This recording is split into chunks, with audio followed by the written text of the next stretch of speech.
கரூரில் அமைச்சர் செந்தில் பாலாஜியின் ஆதரவாளர்கள் வீட்டில் சோதனை நடைபெற்று வருகிறது. ராயனூரில் உள்ள கொங்கு மேஸ் உரிமையாளர் சுப்பிரமணி என்பவரது வீட்டில் இந்த சோதனையானது நடைபெற்று வருகிறது. கூடுதல் விவரங்களை செய்தியாளர் அஜித்குமார் வழங்க கேட்கலாம். அஜித்குமார், தற்போது செந்தில் பாலாஜியின் ஆதரவாளர்கள் வீட்டில் சோதனை நடைபெற்று வருவதாக தகவல் வெளியாகியிருக்கிறது. எந்த அமைப்பினர் சோதனை நடத்தி வருகின்றனர்? யார் யார் வீடுகளில் நடைபெற்று வருகிறது? எவ்வளவு மணி நேரமாக நடைபெற்று வருகிறது? கூடுதல் விவரங்கள். வணக்கம் சரவணன். கரூரில் கடந்த 2023ஆம் ஆண்டு வருமான வரித்துறையினர் மற்றும் அமலாக்கத்துறையினர் செந்தில் பாலாஜி மற்றும் அவரது நண்பர்கள் தொடர்புடைய வீடுகளில் அலுவலகம் சோதனை நடைபெற்ற நிலையில் தற்போது இன்று மீண்டும் இந்த சோதனையானது தொடங்கியுள்ளது.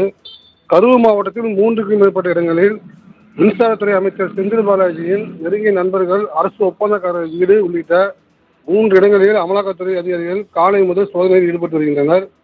குறிப்பாக அமைச்சரின் நெருங்கிய நண்பரும் அரசு ஒப்பந்தக்காரருமான MCS சங்கர் ஆனந்த் வீடு மற்றும் ராயனூர் பகுதியில் அமைந்துள்ள கொங்கு மெஸ் மணி என்பவர் வீடு, மேலும் கோதைநகர் பகுதியில் அமைந்துள்ள சக்தி மெஸ் கார்த்தி என்பவர் வீடு உள்ளிட்ட 3 இடங்களில் தற்பொழுது கேரளா மாநிலத்தைச் சேர்ந்த 10க்கும் மேற்பட்ட அமலாக்கத்துறை அதிகாரிகள் சோதனையில் ஈடுபட்டு வருகின்றனர்.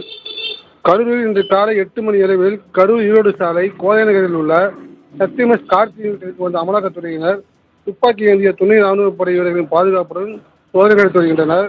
அதேபோல கரூர் பழனியப்பாடு நகரில் உள்ள அரசு ஒப்பந்தக்காரர் MCS சங்கர் என்பவரின் வீடும், ராயனூர் பகுதி கொங்கு அவதி பகுதியில் உள்ள கொங்கும சுப்பிரமணி என்பது வீட்டிலும் அமலாக்கத்துறை அதிகாரிகள் சோதனை நடத்தி வருகின்றனர்.